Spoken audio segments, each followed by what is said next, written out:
All right. So before we actually begin, I'd like to make an acknowledgement to. I'd like to make an acknowledgement to country.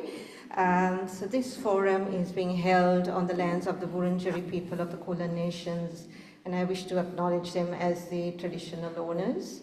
I would also like to pay my respects to their elders, past, present, and emerging, and any Aboriginal elders of other communities who may be here today as well. This land was and will always be Aboriginal land. Just a few housekeeping rules before we start.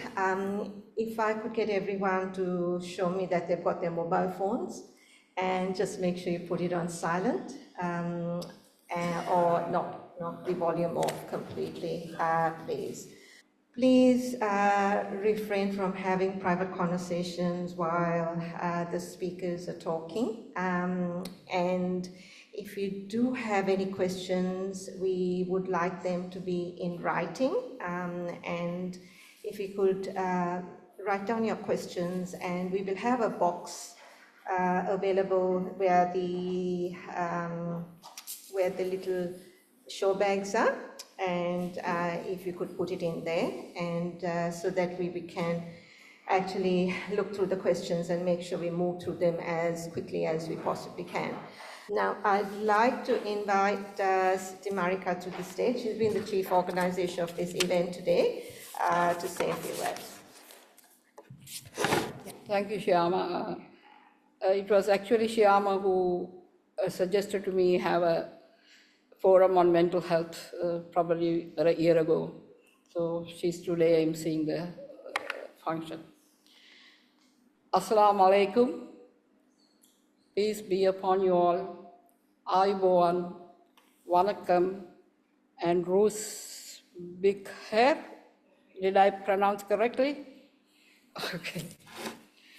Okay.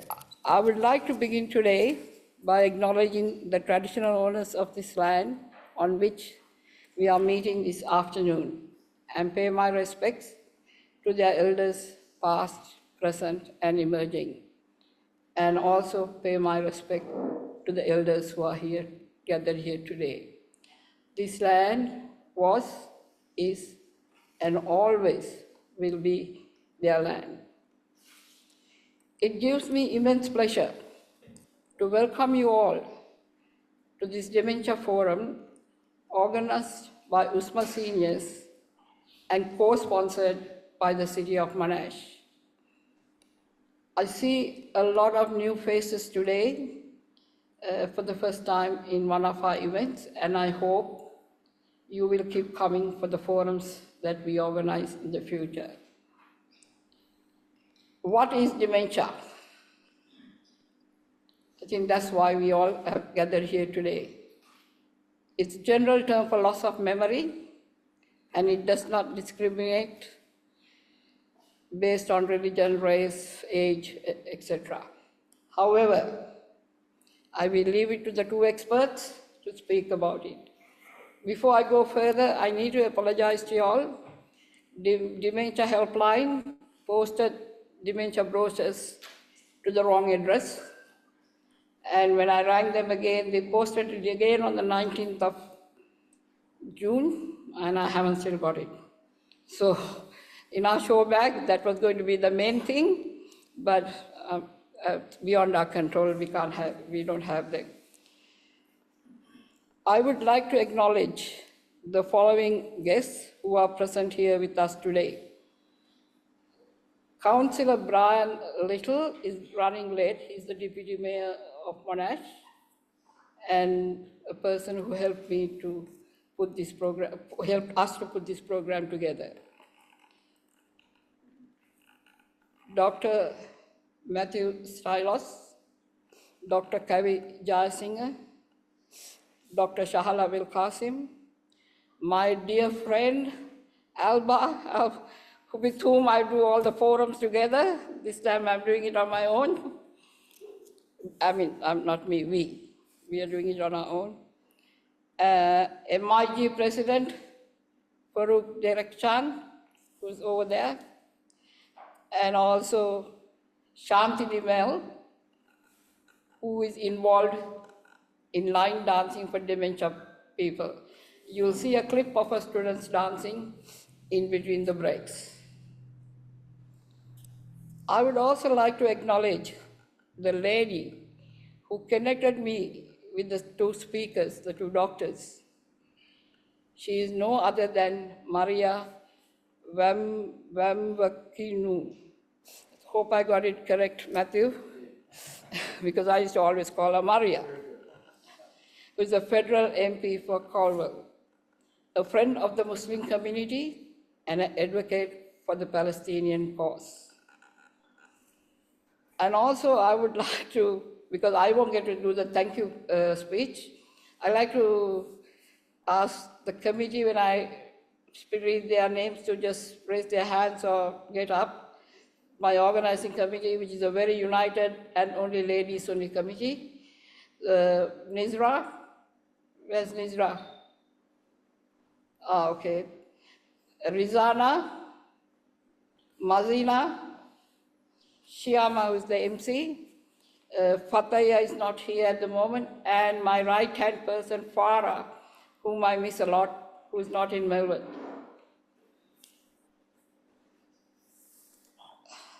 Thanks again for your attendance. I hope you all will benefit from this forum. And thanks for listening to me. And I will now hand it over to Shyama. Thank you.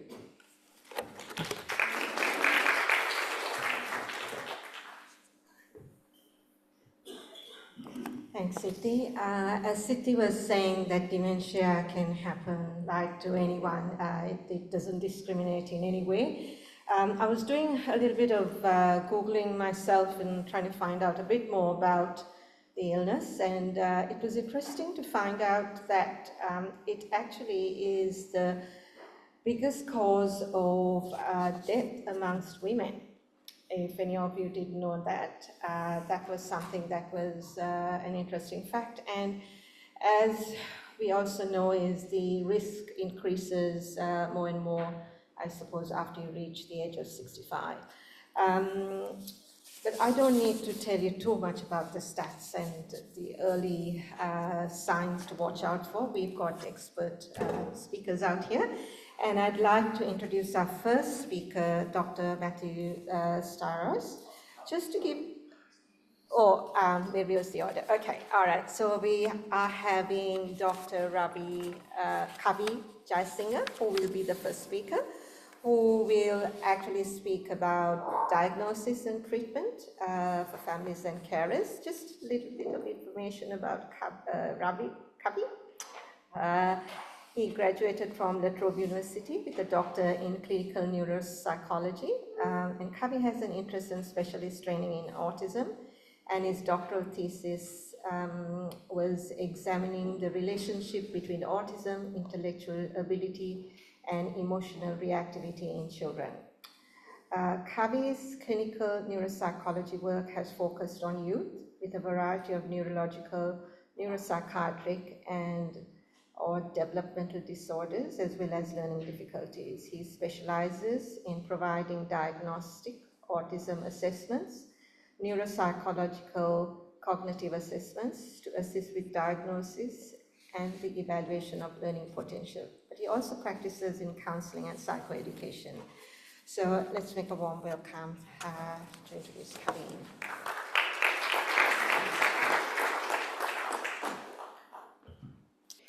I'm Kavi Jayasinghe. I'm a neuropsychologist. Today we'll be talking about dementia. It's a bit of a scary word, it can be, but hopefully we can demystify it a bit. I'll be looking at early signs, diagnosis and treatment, and then my colleague Matt will follow up with looking at coping strategies, cross-cultural implications and so on. What we'd like for you today is to walk away with an understanding of what this is and to lose a bit of fear or worry about what this word might be. Yes. Is that better? Yeah. How's that? Can everybody hear okay? Is that better? Yeah, lovely. What I might start with is just an understanding of what neuropsychology is. So neuropsychology, we're a small branch of psychology, and we have a number of tasks, tests that look at memory, attention, concentration. Now, the brain is a complex machine, but fortunately for us, different parts of the brain do different things. And so our tests test those different functions in different areas. So some test memory, some test visual processing, some test our ability to plan, organize, think through things. Others look at visuospatial ability and so on. All of those tests that we have, we can put them together and get a snapshot of someone's brain. And with that snapshot, we can inform diagnosis, treatment, and so on. That's where we come in as neuropsychologists. We work closely with neurologists, sometimes psychiatrists, just to kind of help people understand what might be going on with their brain, to help them rehabilitate any difficulties they've got, and to help families and carers understand how to work with people who've had some sort of change in their brain function. Now, when we're talking about dementia, it's a brain condition, but it's not a single disease. It's like an umbrella term that covers a number of different specific disorders. Dementia, the word itself, it's related to the word DE, and mentia from the Latin for mind, right? So DE meaning a decrease from mind. So we're looking at someone's level of thinking that's decreased a little bit. That dementia term, it describes changes in memory, thinking, mood, social behavior, social skills. The key part about dementia is that the difficulties must reduce somebody's ability to deal with things in daily life. We all probably have bad days where we wake up and we feel we're not quite thinking clearly, or we're a bit tired and so on. Our attention isn't as sharp. That's just normal. You know, there's also a certain part of change that goes with normal aging. Dementia is a little bit different. It's where the decrease in thinking skills have decreased sufficiently to interfere with people's daily living skills. As I said there, again, I'll reiterate, it's not a part of normal aging, but it's a gradual and progressive condition with various underlying causes. Okay. The prevalence of dementia, look, it's obviously correlated with older age. It can happen after 65. There are earlier dementias, dementias that can onset earlier, and certain conditions that can onset dementia very early, back in their 40s and so on. But the majority of decrease in cognitive decline, more than expected for age, occurs after 65. There are some stats. Look, it's a prevalent problem in communities, in modern communities. It's 19 per 1,000 in women, 12 per 1,000 in men in Australia. And as was mentioned before, it's the leading cause of death for women. As dementia progresses, it can affect people's physical function, and it can become quite debilitating. It's the second leading cause of death overall. It all sounds rather dire, but hopefully by the end of this you'll understand that, look, there's aspects of this that things can be done about. There are different types of dementia.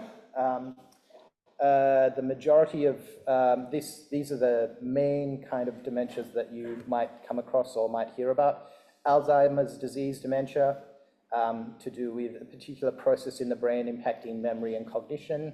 Vascular dementia, it's to do with the cardiovascular circuitry system impacting blood flow and oxygen getting to the brain and causing changes to the connective nerves of the brain predominantly, or also strokes. Lewy body dementia, it's a different type of dementia, and it has a different pathology to Alzheimer's. It's got a bit of a different presentation. I'll go into this a bit later. Frontotemporal dementia is a dementia that affects the front part of the brain, which, as I'll go into, it's the part of the brain that's responsible for planning, organizing, thinking through things, reasoning, and so on. And then there's the possibility of having a mixed dementia, which is a number of different types, or generally two types, impacting the brain at the same time. In terms of the brain, I guess we're thinking about thinking skills. So as I said before, the brain does different things. Different parts of it do different things. So you'll see there at the frontal lobe, the yellow part up there of the brain. That's to do with behavioral control, what we call executive function, which is the ability to plan, organize, multitask, think of new ideas, pull out old ideas, things you know well, to hold back an automatic response.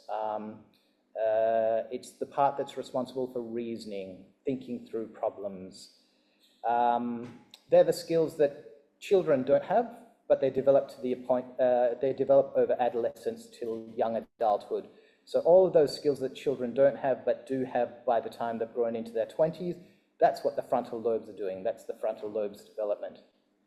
The temporal lobes, which is the lower green part there, down kind of in this part of the brain, that's to do with memory, language, understanding on this side, and visuospatial, visual memory on this side. And that's closely related to the parietal lobe, which is the lighter green part just to the top of the brain there. The parietal lobe is up here. It's looking at sensory perception, understanding, comprehension, mathematical calculations, spatial awareness, and that leads us into the occipital lobe, which is the back part of the brain, which is looking at spatial awareness, visual perception, and the other parts of the brain down below, the cerebellum, which is like it's like the little brain that sits down there, the dark blue part. That's coordination of movement, and the brain stem, which is the part that's like kind of in here. That's to do with more core functions like breathing, balance, reflexes, operations required for survival. Now, if you think about the brain, it's as a complex instrument, anything can go wrong, really. Different parts of those brain can be affected, and when different parts of the brain are affected, you get different effects, and that's really what we're calling dementia. Different parts of the brain being affected, impacting thinking skills. Okay, certain dementias are more common. Certain changes to cognition are more common. Changes to the temporal lobe become more common with age, and that's why Alzheimer's is probably the most common form of dementia. Okay. So symptoms of dementia, when we're talking about Alzheimer's, we're looking at memory and eventually other mental functions.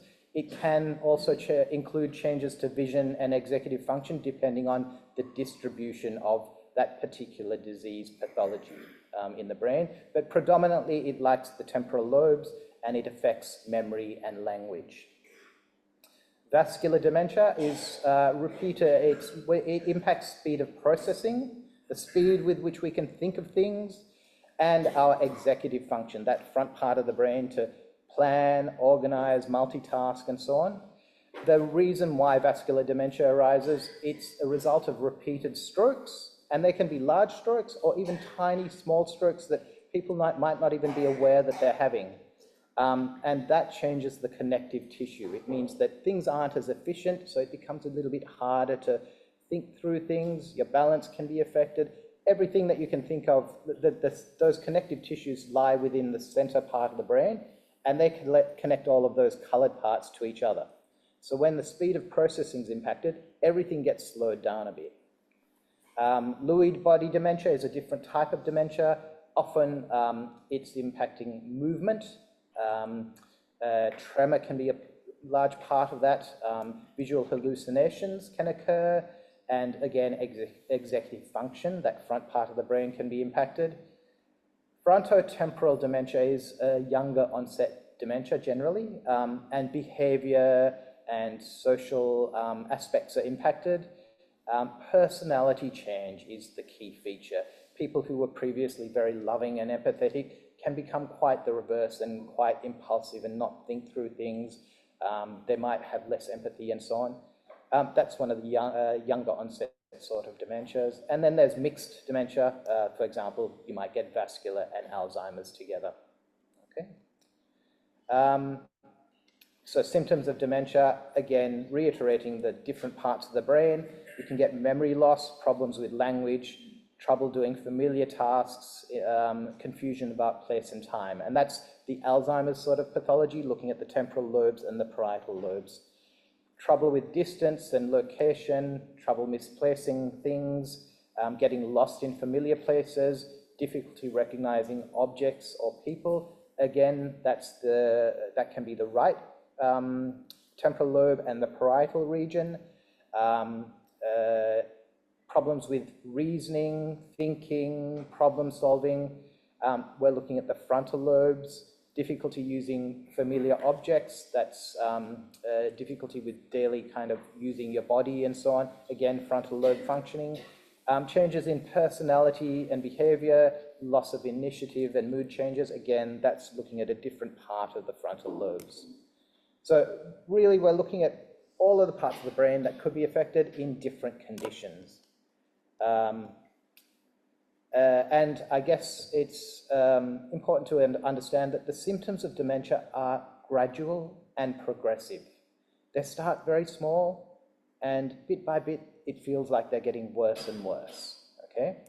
That's different from normal aging. Like, we all feel a little bit older, you know, we wake up and we feel a little bit, you know, tighter and so on. That's the normal aging aspect, but with dementia, it's a little bit more. It's a bit of an accelerated decline from normal aging.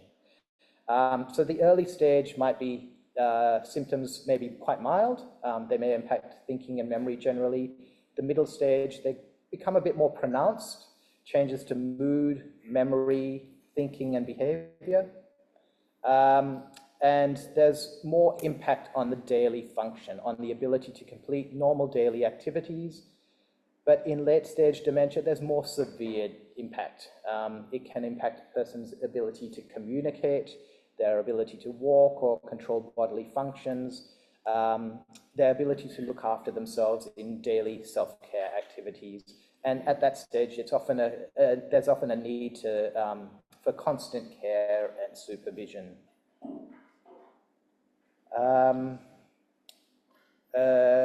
In terms of risk factors, I mean, it's all sounded quite dire so far. Like, I guess the word dementia can be quite frightening. But when we look at the risk factors for dementia, if we look at this list, you'll see that a lot of these things are things that can actually be impacted. So lifestyle factors, lack of physical activity and obesity. So for example, that increases your cardiovascular risk. What that means is that you're more likely to have vascular problems, which can lead to something like vascular dementia. Unhealthy diet, smoking, excessive alcohol use, even psychological stress. These are all things that can impact the brain. Medical conditions, again, hypertension, diabetes, cardiovascular disease, hearing loss. These things, again, can impact dementia. Hearing loss is an interesting one. That's only recently become an item of observation for researchers, but it may be that keeping people engaged is really important. So if you have a hearing difficulty, when you don't do something about your hearing difficulty, get some assistance with it, then you don't take in as much input. So really what it's about is keeping the brain stimulated. Genetic factors, of course, that's really the only thing we can't do much about. If there's a family history or some genetic component, and there are dementias with genetic components, but the majority aren't. It's just idiopathic, it just arises on its own cause. Okay? So I guess the first thing to note is that with dementia, there's a lot of modifiable risk factors. A lot can be done to prevent it. You know, for example, even something like a simple walk every day, huffing and puffing for 20 minutes, to that point where that's getting the blood moving, reducing many of these risk factors. Aging, look, the longer a person lives, there's more time for dementia to develop. If we live long enough, it's almost guaranteed that we will get some level of dementia. We'll have some cognitive decline, more than expected for age, because the risk of it increases with age. The more you live long, the longer you live, the more there is time for things to go wrong. Just like with the body, it's the same with the brain, okay? In that sense, it's not something so much to be feared, it's kind of like a part of a natural process to observe. To some degree. But there are things, as I reiterate, there are things that we can do about that natural process to stave it off to some degree. Now, when we're looking at diagnosis of dementia, we'll keep questions till later. Yeah. Does anyone have any questions so far? We were going to keep the questions Till later. Okay, no problem. In terms of diagnosis of dementia, the process for diagnosis is we'll take a medical history. The neurologist might do a physical exam just to see whether they can notice any changes in your physical function, your nerves, the connective nerves of the brain and so on. And then it's cognitive assessments and tests, which is where we come in as neuropsychologists. My own background, in addition to the child development stuff, I've been doing diagnostic work in dementia for a number of years. I'm working at the Eastern Cognitive Disorders Clinic, which looks at rare disorders, rare dementias. So neuropsychology leverages the brain's unique distribution of functions. You know, here's visual processing, here's the frontal lobes with executive function, memory, spatial awareness. We leverage the brain's organization, and we have tests that tap each of those domains. And with that, we get a good picture of how things are going for people. With the diagnosis of dementia, there can be some barriers to it. Cultural attitudes towards cognitive decline. In some cultures, it's considered not proper to talk about cognitive decline, or there's a bit of a taboo about acknowledging that there's something going differently with a person's cognition. There may be language barriers or communication challenges, and there may be a fear of diagnosis. I'll address these in the next slides to an extent. I guess with language barriers and communication, though, I'd just note that there are interpreters that are available, and research is increasingly examining the appropriate diagnosis in cross-cultural settings, which is something my colleague Matt is a bit of an expert in. So when we're thinking about cultural considerations around dementia, this word karaf, I believe may mean loss of mind. In some societies, there may be cultural beliefs around dementia. Dementia is a form of divine punishment or a test. But I think it's really important to reframe any negative cultural perspectives in terms of what we can, how we can reframe it in a positive sense. So as I mentioned before, dementia, to an extent, there's a certain part of it being part of the natural order of the world. You know, things break down. Our bodies, we know they break down. The mind is no different to some extent. And dementia is also an opportunity for children, for those who are coming after, to care and honour elders as they've cared for us in our youth. So why seek a dementia diagnosis? Why investigate dementia? It sounds quite dire. Why would we want to know about this? Well, as we think about the risk factors, we can see that there's a lot that can be done to stave it off and to prevent it. So with early detection, there's early intervention. We are looking at quality of life. We're looking at access to resources and supports. So for example, with some very early dementias, there's NDIS funding that can help to get services in and so on, get carer support.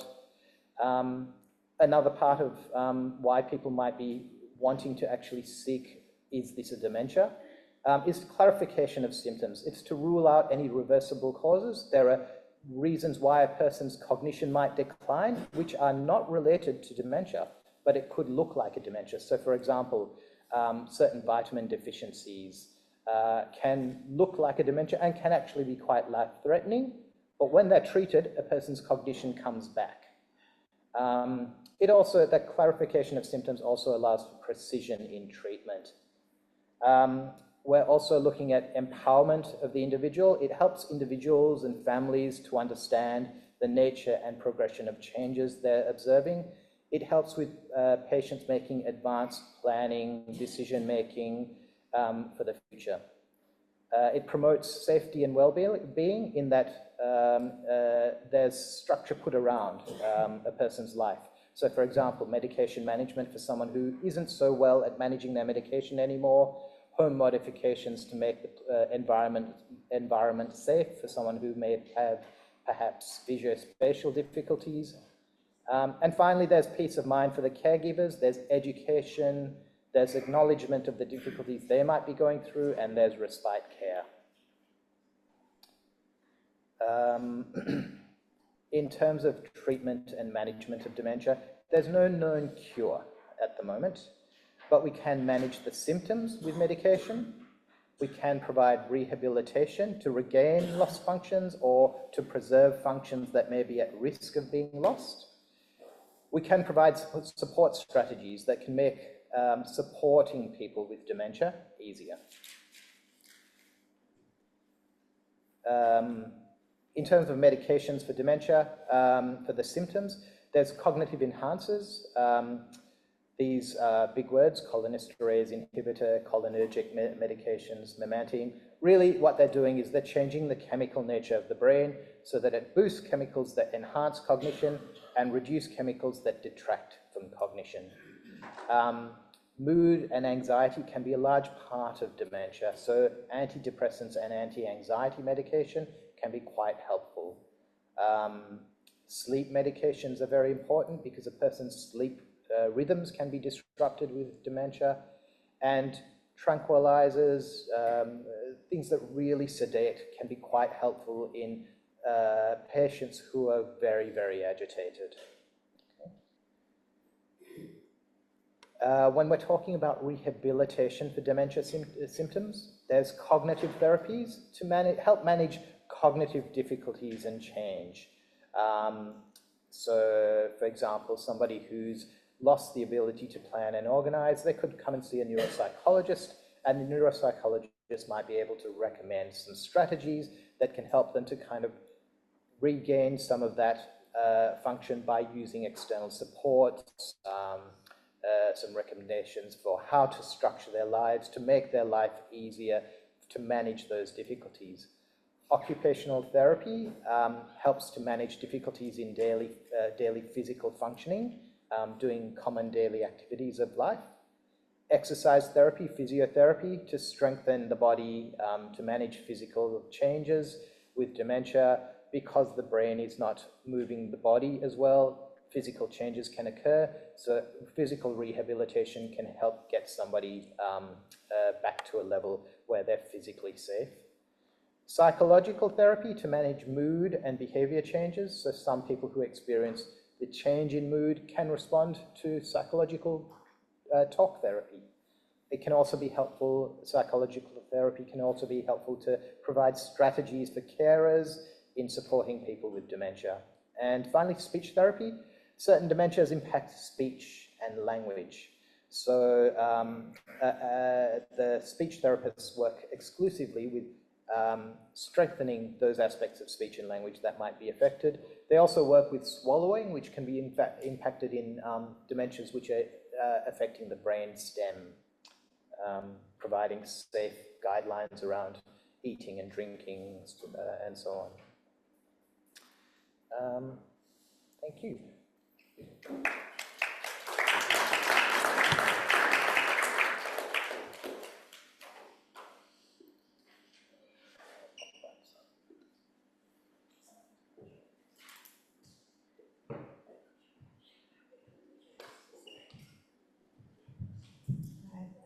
I have to get on my toes now. All right, thanks, Kavi.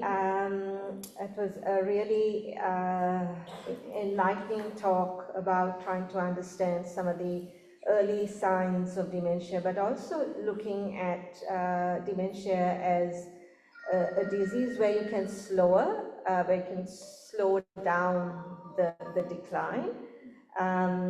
Now, one of the Other things about dementia is, as Kavi has outlined in his presentation here, is about what to watch out for, but what you can do as well in terms how about coping strategies and what are some other treatments that are available.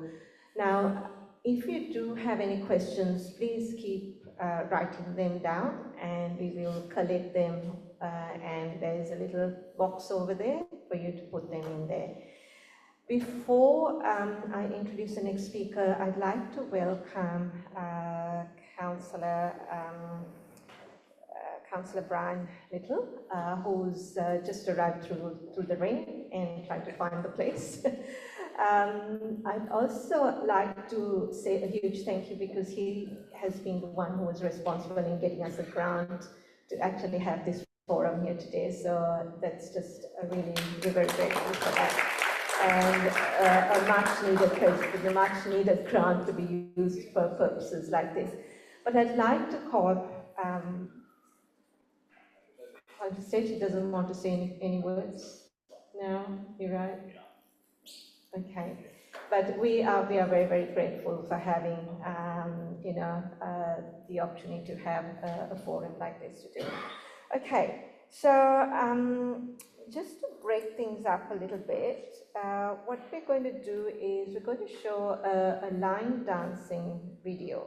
But before we actually get the video up on stage, I'd like to actually just ask Shanti Dimel to just stand up, perhaps, just to acknowledge the amazing work that she's been doing. She always gets instructions. She's amazing. She just said to me that she was a nurse and she only retired in her late 60s. She looks, and then she's been actually teaching line dancing for over a decade at the Whittlesea University of Third Age. She's stopped since COVID, but she wants to restart. She lives in Preston, so anyone living in that area around Preston, Shanti may start line dancing classes again, and she's found it to be an amazing introduction to help individuals, trigger their brains to actually start to function a lot better by recognizing and trying to remember movements with line dancing.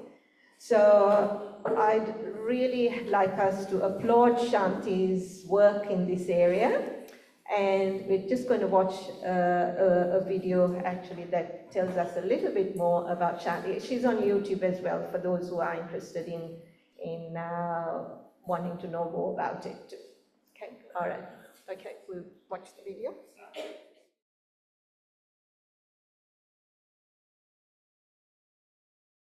Of neuropsychological tests and assessment techniques, accurate and early detection of dementia in culturally and linguistically diverse populations, understanding the influence of culture on cognitive processes and behavioral support and rehabilitation. Mathew lectures in the postgraduate PhD clinical neuropsychology and the undergraduate programs at Monash University in the area of cross-cultural neuropsychology. Now, Mathew's going to take us on another journey, just like Kavi did earlier, about looking at early interventions and also risk factors at the onset of dementia. Mathew's going to take us on a journey not only for us to become more aware of the onset and early signs of dementia, but also looking at protective factors and diet, especially diet, for all those who love sugary things.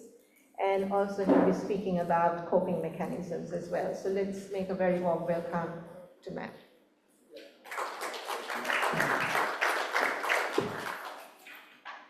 Okay, lovely. Okay, well, first of all, thank you to our hosts for setting everything up and our lovely MC and everybody for attending today. So it's really, really good turnout.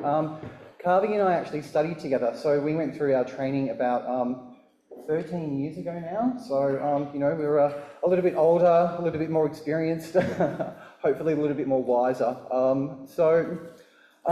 As you've heard, my work has focused on cross-cultural aspects of dementia and psychology, and my parents came to Australia about 60 years ago from Greece. So I went to Greek school, I speak Greek fluently, and when I was going through my clinical training, I think some of the issues that I found were that the tests that had been developed for mainstream populations, they were all for English people, you know, people that speak English, that had very high levels of education. And I thought that that was particularly problematic for the older Greeks that didn't really have that access to education when they were going through, you know, primary school and high school back in the 40s and the 50s. And that was impacted by war. So I wanted to see what that looked like. And my research showed that if we use the tests that were developed here for the mainstream Anglo-Australian population, it resulted in misdiagnosis. Now, it wasn't just because of levels of education. Cultural differences are very important to consider when we're looking at assessing people from different cultural backgrounds. And I'm sure that you would all agree, you know, coming from Sri Lanka, coming from, you know, a specific religious background as well, you would have certain expectations that, you know, need to be met. And sometimes they're not. And I think it's particularly problematic in a country like Australia that is inherently racist for so many reasons. There are a lot of things that Australia hasn't, you know, I suppose, addressed and adapted well to. And these things really are entrenched in our healthcare system. They impact on people seeking out appropriate healthcare at appropriate times when we can manage these conditions. And they still don't have appropriate ways of addressing these issues more broadly speaking. And this is why I went on my journey with my PhD, was to give something back to my community and also to try and broaden neuropsychology's understanding about some of the cultural issues. And I'll touch on those a little bit later, but just a quick refresh. So as Kavi mentioned, we have various different parts of the brain: the front, the two sides, the back. They control many different aspects: memory, attention, speed of processing, problem-solving skills. And when you're referred to us as neuropsychologists, usually we have a referral question, and it is something along the lines of, is this person showing signs of a dementia? Do they have a brain injury? And our job is to try and characterise some of these cognitive, as we refer to, cognitive skills, so the brain's thinking skills, and, you know, is there a bit of a difference there in terms of, you know, what they used to be like compared to what they are like as a result of some sort of an illness? And sometimes we can use strengths, so stuff that's well preserved within the brain that hasn't been affected, and we can use those to try and offset weaknesses. So that's our main job as, you know, experts in the brain and behaviour, to try and understand, to try and help. So when Kavi mentioned before, we use neuropsychological assessment techniques, so tests, stuff like naming, so, you know, stuff like lion, rhinoceros, camel, you know, so we use naming tests. So language can be impacted in certain disorders, so we want to know to what extent is it impacted. Something like reproducing a 3D cube, so drawing something, that gives us an idea about people's visual and their spatial skills. You know, can they reproduce a drawing? Can they see it correctly? And this is very sensitive in something like Alzheimer's disease. And then we have this little test here where we ask people to switch between number and letter, so from 1 to A, from 2 to B, and so on. And that's an aspect of divided attention, something that we call executive skills. So you're bringing together a whole lot of different parts of the brain and trying to solve a problem.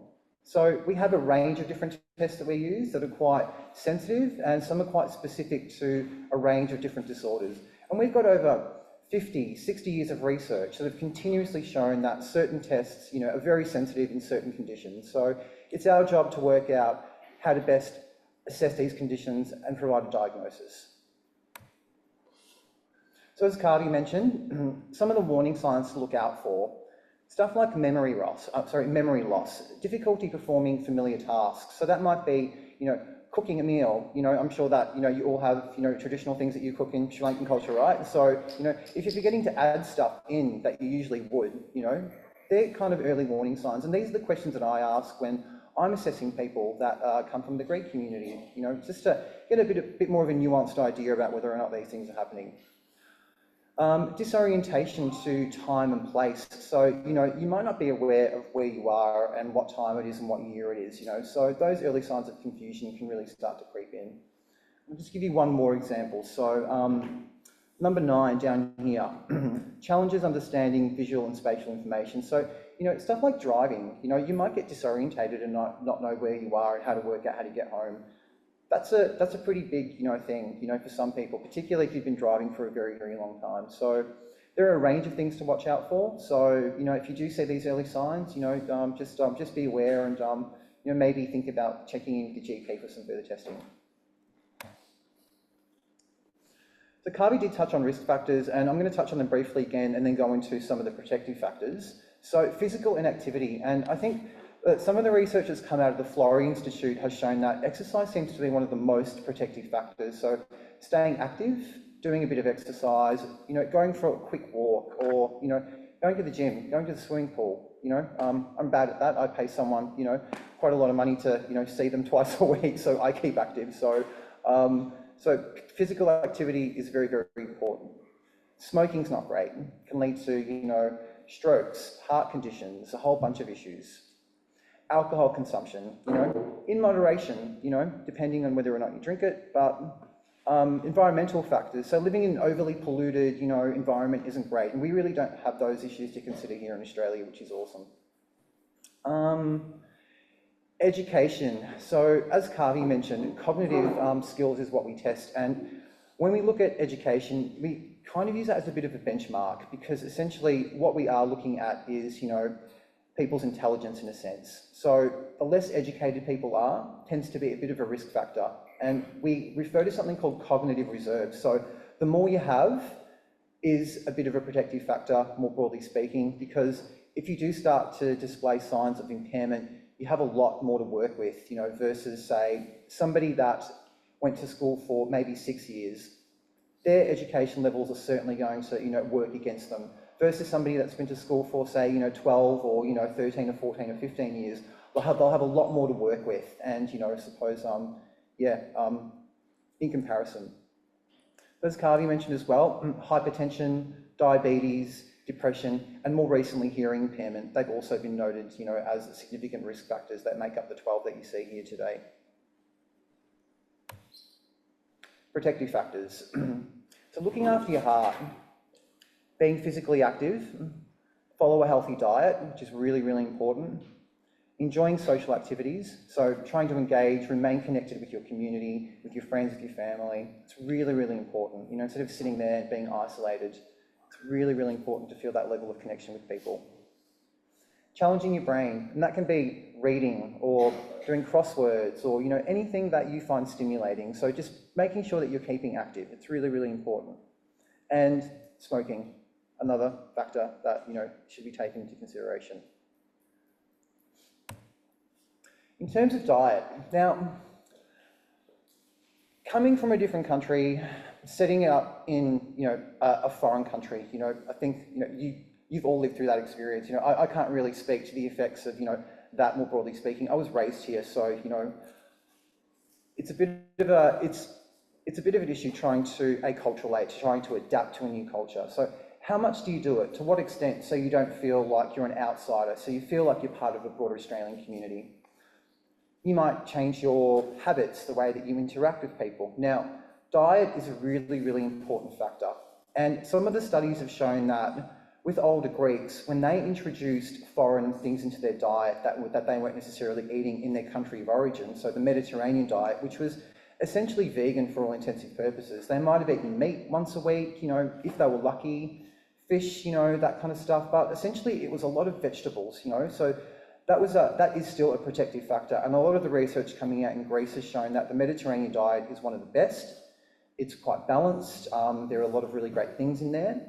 Now, the second Greeks started to introduce more of an Anglo aspect into their diet, a lot of processed foods, a lot of fatty things like sugars and, refined sugars and stuff like that, their cardiovascular disease rates went up substantially. That's not great. And as Kavi mentioned, it's a prognostic indicator that can lead towards dementia.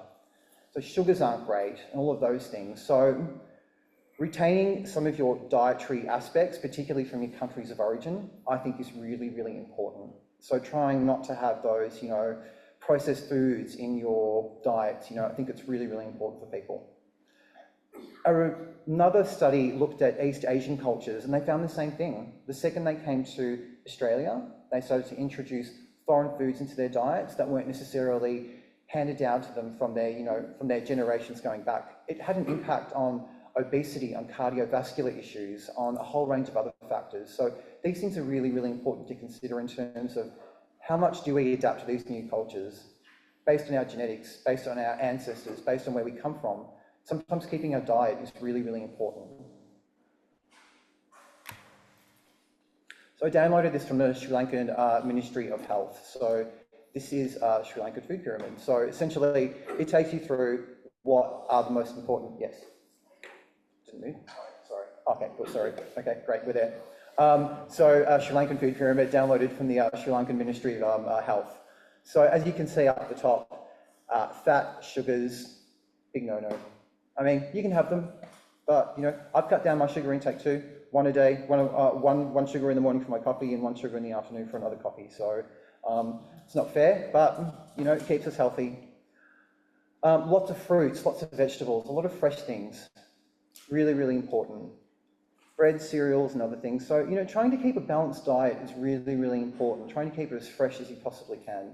A balanced diet is very, very, very important. I cannot stress that enough. So cutting out all those refined sugars, all of those things that aren't great, they do have an impact. They lead to obesity, they lead to cognitive changes, they can lead to stroke, all of these things. So it's very, very important to have a balanced diet.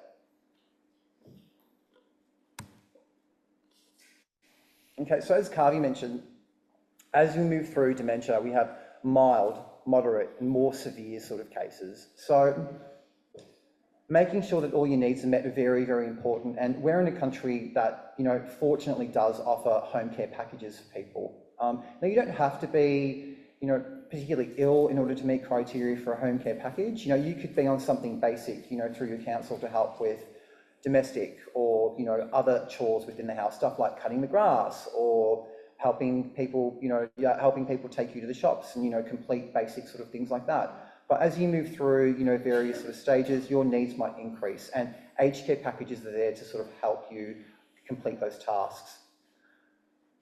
They move through 1 through 4, pardon me, 4 being the highest, 1 being the lowest. So they vary in terms of time spent. So I think it kind of maxes out at about 25 hours with a high level needs. That's correct.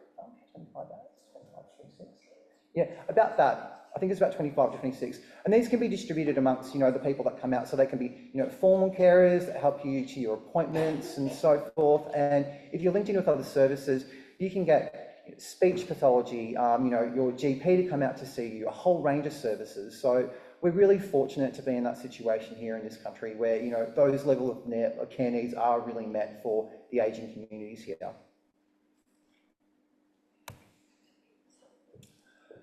I'm just going to use the Greek Australian community as an example. We are quite well networked. So Poronia is a outreach care facility. They do a lot of home visits. They have caregivers that go out to see people from not just Greek, predominantly Greek, but people that do meet criteria for dementia or some sort of a mental health condition.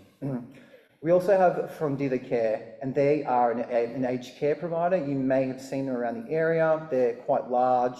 They do a lot of culturally specific work, and they also helped fund my research. And then we also have the Hellenic Medical Society of Australia, and they're a network of doctors predominantly that put on a range of forums like this to better inform the ageing Greek community about a range of conditions, including dementia more recently. And these organisations work together, to help inform each other and provide information to the broader community, including education about what dementia looks like. So the Greek Australian community is very, very fortunate, to have all of these resources at their disposal. So I'm not sure what the Sri Lankan community looks like, more broadly speaking, or no, okay, yeah. I did note that there was a couple of Islamic specific sort of services, including doctors' networks, sort of that One of them's up and coming. There was one that is a little bit more well networked, I think, but it's a range of people from a range of specialities. So I'm not exactly too sure what they're doing to, I suppose, engage community members and keep them informed of stuff. But having people lobbying, on your behalf to governments, I think is really, really important. And as Cynthia mentioned before, the federal member for Caldwell, Maria Vavakinu, is Greek Australian, so she really, really helped me with my research and, I suppose, spreading the word and making sure that people were aware of some of these inequalities that, continue to exist within multicultural Australia, particularly in terms of accessing aged care and, early treatment and diagnostic services within culturally diverse groups. So just a quick snapshot of Australia's culturally diverse immigrant landscape. So many different languages, so running from, Mandarin, Arabic speakers, Cantonese, Vietnamese, Italian, Greek, Hindi, Spanish, Punjabi. So we have such a rich cultural, tapestry here in Australia, and a lot of their needs aren't being met. So these are the top 10 non-English languages spoken in Australia, and one in five people do not speak an English language at home. That's quite large. And in terms of dementia projections, in 2016 we saw 134,000 from a range of different cultural backgrounds meet criteria for some sort of dementia. Like Kavi described, there's a range of different dementias. And we're expecting that to skyrocket to 380,000 by 2050. And in addition to that, we're also going to experience a demographic shift. So people that are Greek, Italian, those immigrants that came out in the 50s and the 60s, they won't necessarily be the people that are our key target audience. Now we're going to see a 600% increase in people from Southeast Asia and the Sub-Saharan Africa meet criteria for dementia. And we are so underprepared, and I cannot stress that enough. There isn't enough advocacy in this area. The charge has been led by people that don't come from this specific cultural background, so they don't understand the nuances of dealing with these people. They don't understand the issues when it comes to assessing and diagnosing and treatment planning, and it's a major, major issue. You have organisations like the Victorian Multicultural Commission and the Ethnic Communities Council. What are they doing? That's a very interesting question. Sitting on their hands, taking photos, posting them on my Instagram, talking about how they're being all inclusive and actually doing things. Nothing's actually happened. There are major issues that need to be addressed here in terms of inequality. These organisations are failing culturally diverse communities, and it is a shame. It is a crying, crying shame. What does equality look like when people from different cultural backgrounds are attempting to access these types of services? This was a study that was done in 2001 that showed that Greeks and Italians were more likely to present to hospitals at a later stage of disease, impaired, and we weren't able to help them. This was 2001. These issues still exist in 2024. It is very, very concerning. This is a study, it was an offshoot from my PhD. So we wanted to see how Greek Australians responded to undergoing neuropsychological assessment, whether or not they understood what we were doing and what some of the barriers were. And I'm sure that a lot of you in the audience will agree today when I say, when they arrived in Australia, they felt discriminated against. They felt like they weren't part of a broader Australian community. They stuck to themselves, they stuck to their own communities. So their ability to engage in a mainstream healthcare setting was and continues to be impacted. They don't have trust in somebody from an Anglo background or a non-Anglo background to actually understand what they're saying. That was a very, very key message that came through. Their reluctance, their lack of understanding is still an issue that continues to occur. Despite having some information available through sources like Alzheimer's Australia, their understanding of these conditions, really does differ compared to mainstream society who, are part of that narrative, have been considered within research. And up until recently, Greek Australians weren't part of research, nor has any other ethnic minority been part of any sort of other research in Australia. So how are we supposed to understand your needs? How am I supposed to understand your needs if you're not part of that conversation?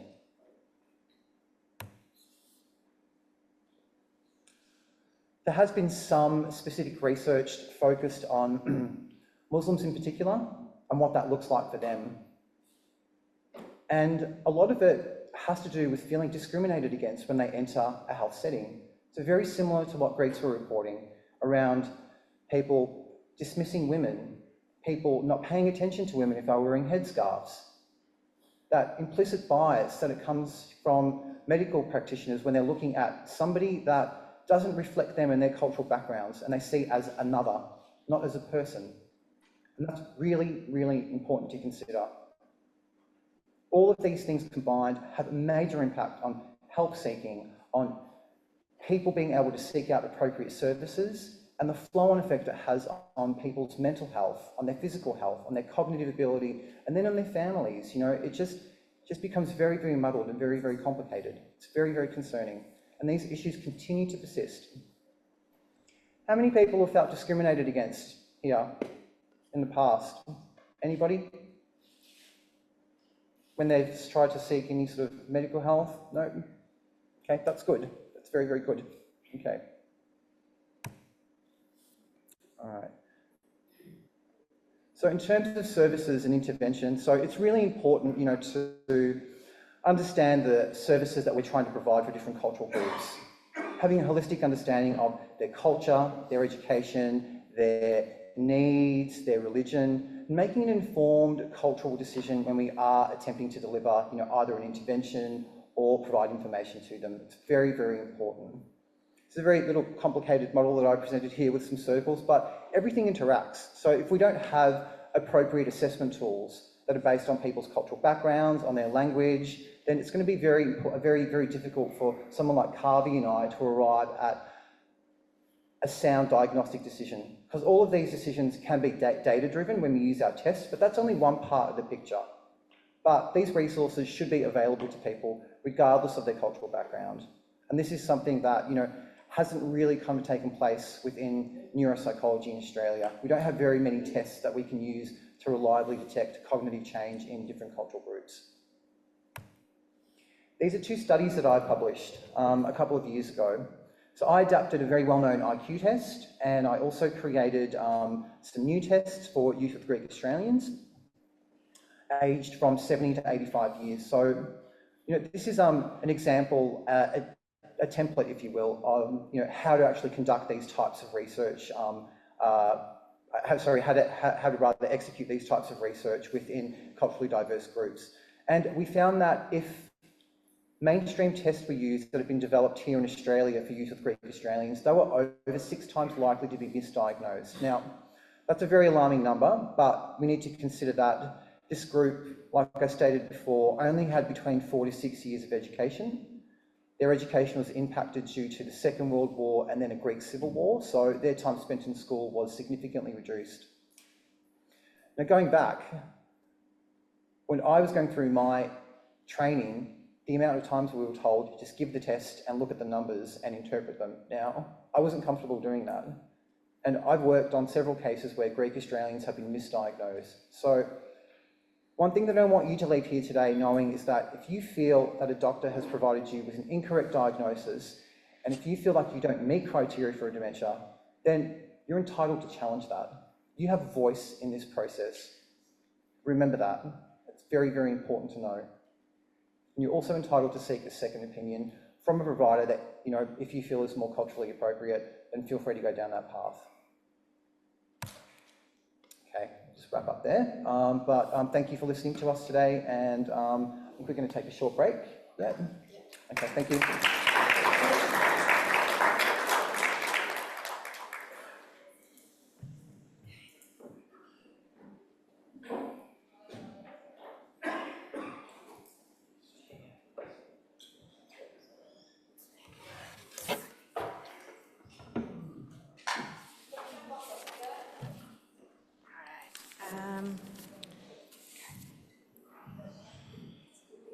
That's a bit better, my height.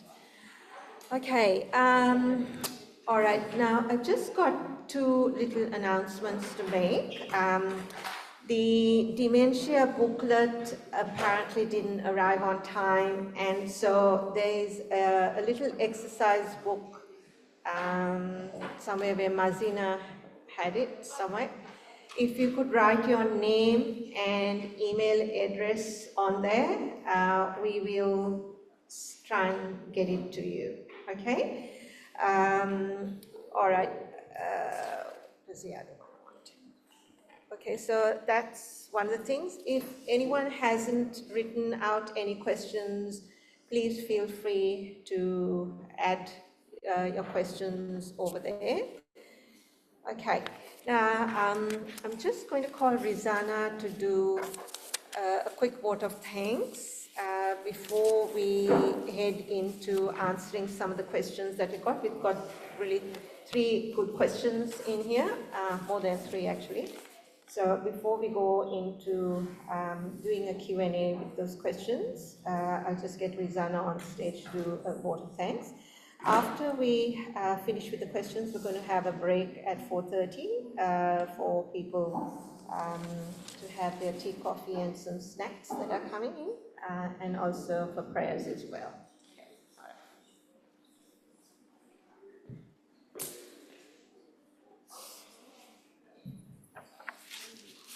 Assalamu alaikum and good afternoon, everybody.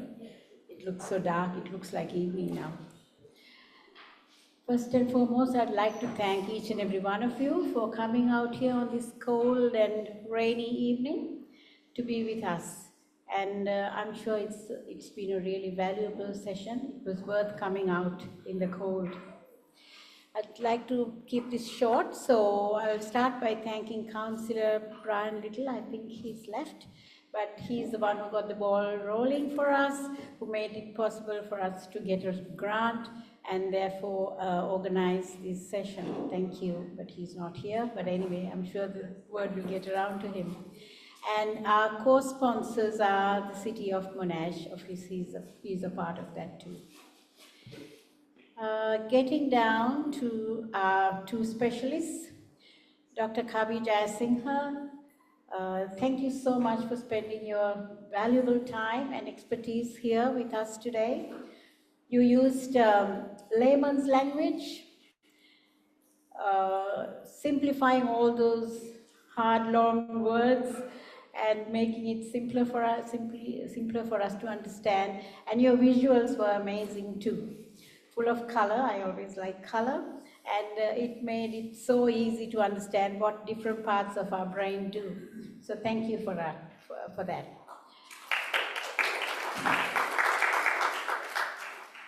Next was Shanti Dimel. How delightful was that dance? And you don't live far away from me in Preston. You might see me in one of your classes. And it's good to know that dancing is what the doctor ordered for dementia, because it's a lot of fun, isn't it? I hope the 2 doctors agree with it. You do? That's good. That's an excuse for us to get into dancing. We will. Thank you so much for that. Dr. Mathew Staios. Where is he? He's there. He's coming. All right. Thank you so much to Mathew for his passionate presentation on how dementia has affected the Greek community and also other culturally diverse communities, including the Sri Lankans, and how our food habits and how when we change our food habits in our newly adapted country, how it has affected us, our health. So this was an insight for me, and I'm sure for many of you as well. There was another thing that Kavi highlighted, that dementia, the onset of dementia starts around 65. Looking around this room, I think that's the average age of almost all of us around here, except for some young ones. So it's something for all of us to think about. And we all have, some of us have aging parents, so this is really, really an important topic for us. Later on, we are going to have Alba speak to us about home care packages after the break. Thank you, Alba. We are looking forward to listening to you because it's such a valuable service. And finally, I'd like to thank Siddhi for her able leadership. And yes, she keeps us going. She'll somehow call us up and say, let's do this, how about this and how about that? And we need somebody like that, somebody with the leadership skills. And she's an amazing leader, and she's led our team so ably. And thank you finally to Shama our amazing MC, who planted the germ of this session in Siddhi's mind and started it all off. Thank you, Shama, and thank you for all the volunteers, the team in the kitchen and everywhere else. Thank you very much for coming in.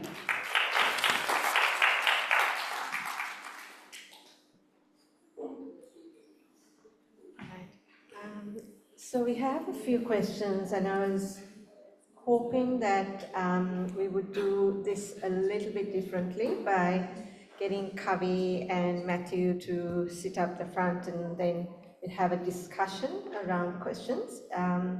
So it's roughly about 4 o'clock. We're running right on time. So just give us a couple of minutes to just get set up over here. In the meantime, does anyone else want to ask any questions and they haven't made it to the box? Okay, all right, I will just come and grab that one off you. Okay, so we're just going to.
Before we begin, I just thought it might be helpful to have a bit of a chat about some things that people can do, that we can do in daily life, and this applies to people our age, up to your age, doesn't matter what age you are, things people can do to keep the brain active.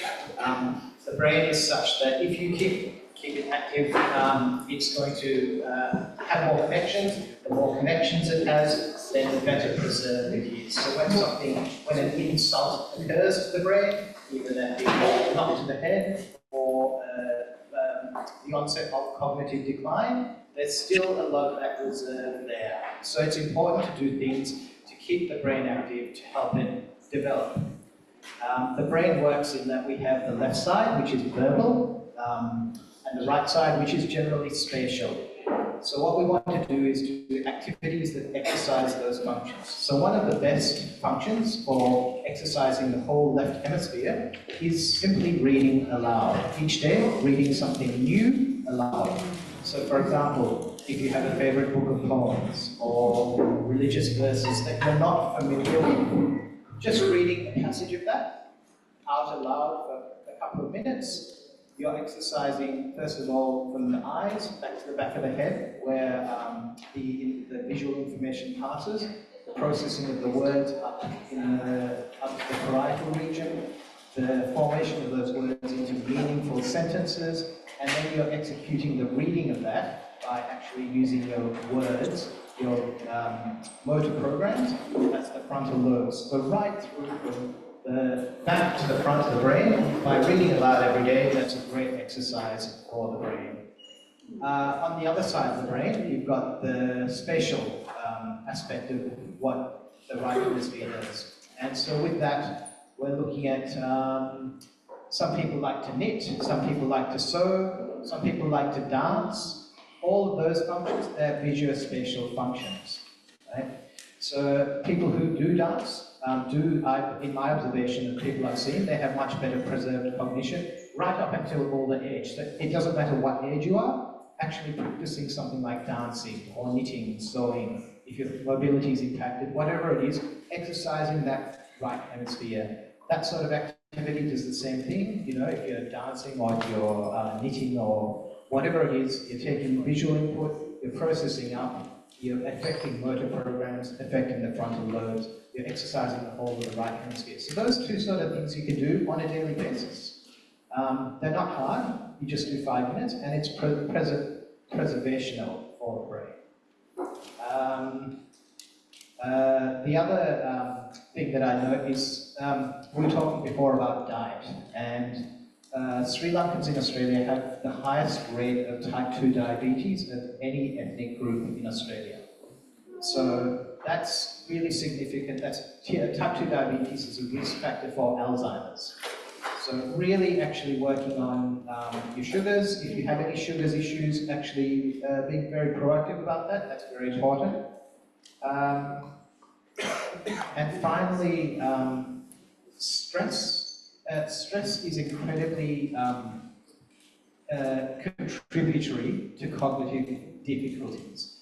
Not necessarily cognitive decline, but cognitive difficulties. So you all know that if you're stressed, anxious, worried, your attention's everywhere and you can't concentrate. If you're low in your mood, it's like the light that you shine on with your attention onto things gets dimmed and it's harder to see through things. So the mood that you feel impacts your thinking skills.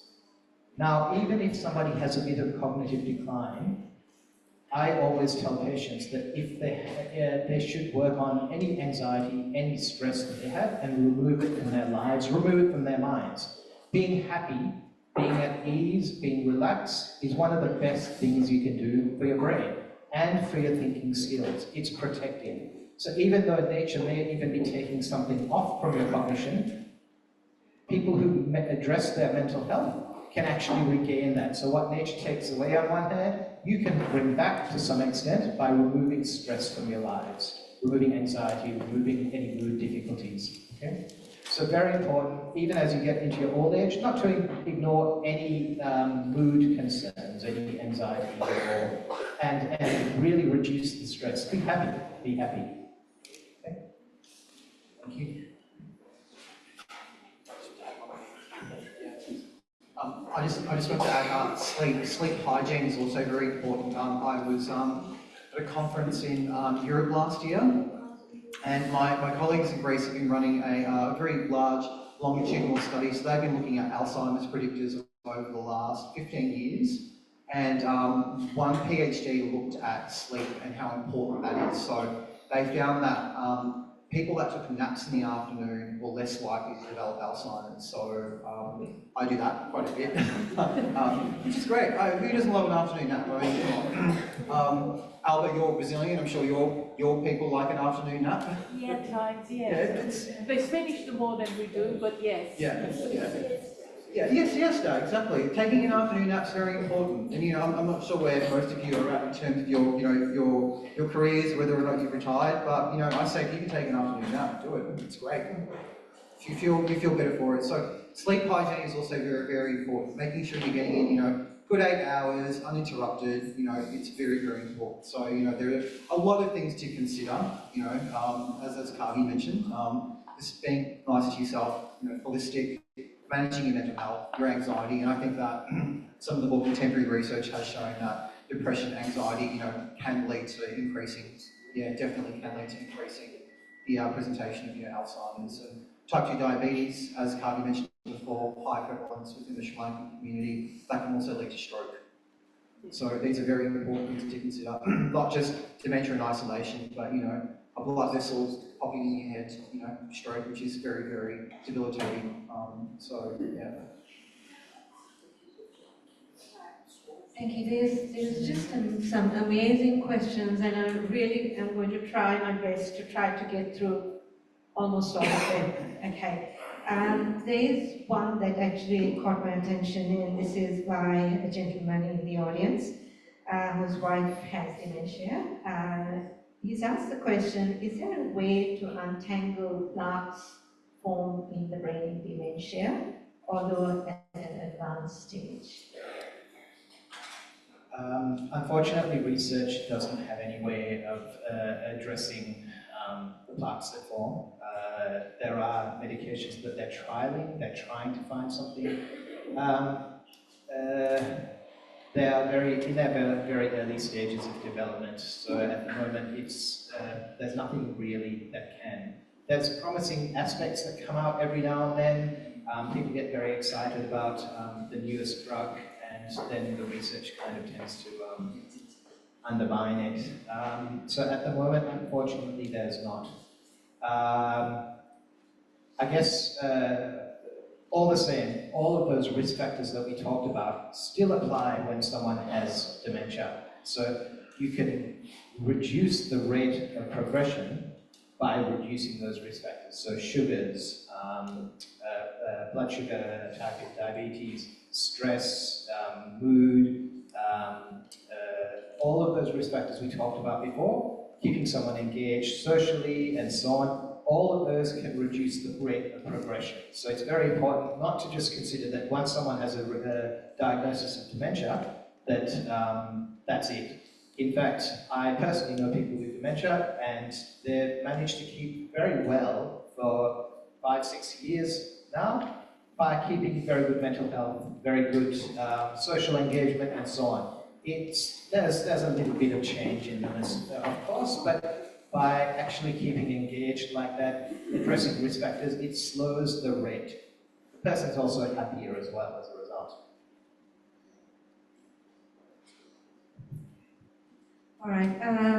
There are 3 questions that I'll try and combine them all in one. They're kind of very similar. One is, how do you deal with dementia patients who repeat constantly without getting upset? Another one is, can you talk a little bit about aggression and dementia?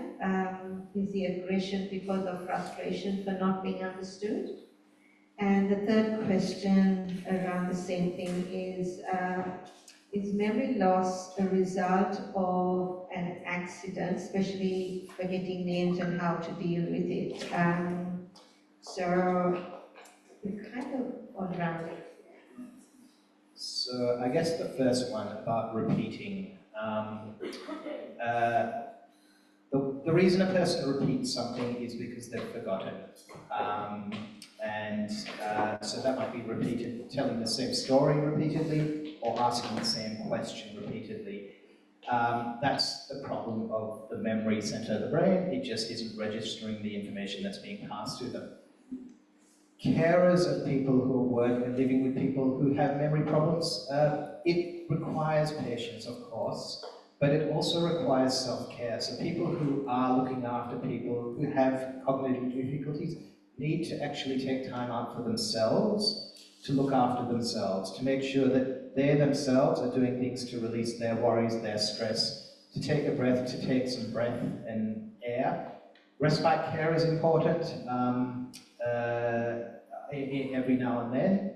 Also a daily activity of your own to make sure that you're reducing the stress. It's very, you're caring for someone, just like you're caring for a child. As people get older, you're caring for older adults, and that's a burden. It can be a burden, it can feel like a burden, so actually looking after your own mental health is really important. There are strategies for addressing that.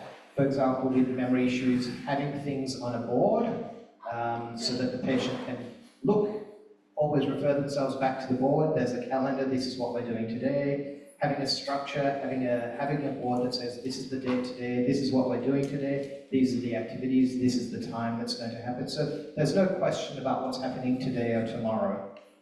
They know where to go to look. They can, you can redirect them to the board easily. Writing things down so that it's always there for them to see and you don't need to keep reiterating. For the person caring for the person with cognitive concerns, it's in fact for both the person with cognitive decline and the person caring, it's really important for both people to develop a sense of kindness, compassion, gentleness towards themselves. You might have heard the word mindfulness, it's a buzzword in psychology. Basically, it's about becoming aware of what's there presently and allowing it to pass away in a natural way. There's a certain form of mindfulness called loving kindness mindfulness, which is looking at, it's basically, and doing that towards ourselves is very important. That's just acknowledging, first of all, there is stress here, there's distress here, there's irritation here, and saying, may I be free from that, may it be better, may I be well, may I be happy-minded in every way. Just wishing ourselves to be well, to be free from stress, to be free from distress, doing that every part of the day, every day, doing that actively during the day. It's like washing our face. It's like, we wash our face, wash our hands. This is washing the mind of irritation and anger and annoyance. That's very important as an activity that we do right through the day. Okay? That's the first question, and the second.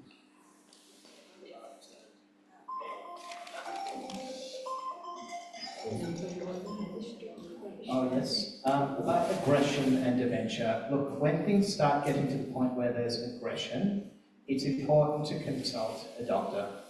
There are medications, as I mentioned before, that help to reduce aggression. The reason why aggression occurs, it's multifactorial, but part of the reason, the organic reason, is because the part of the brain at the front that controls inhibition, holding back an automatic response, is being impacted, and so the lid lifts, so to speak, of the person's behaviour.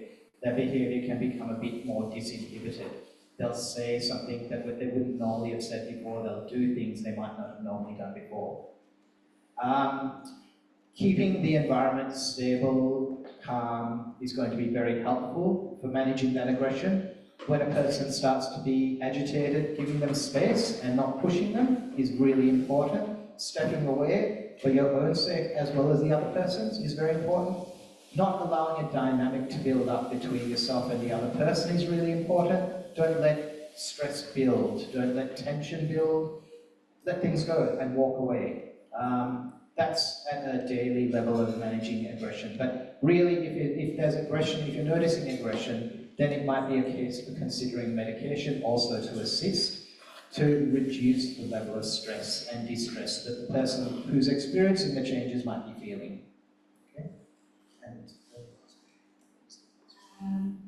one last question was,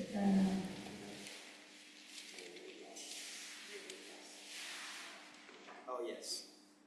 Memory loss as a result of an accident, that certainly can happen. The memory centres of the brain here on the left and right side are very sensitive to lots of things. They're sensitive to the loss of oxygen, they're sensitive to a vitamin called thiamine, the reduction in thiamine.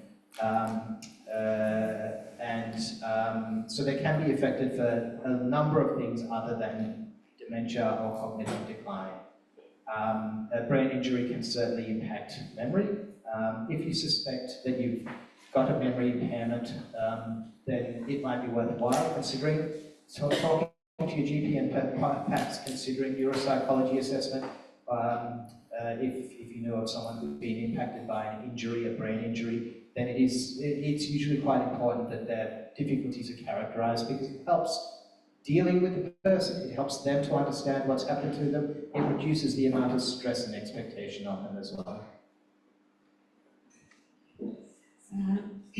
Mathew, this is actually addressed directly to you. It's got your name on it.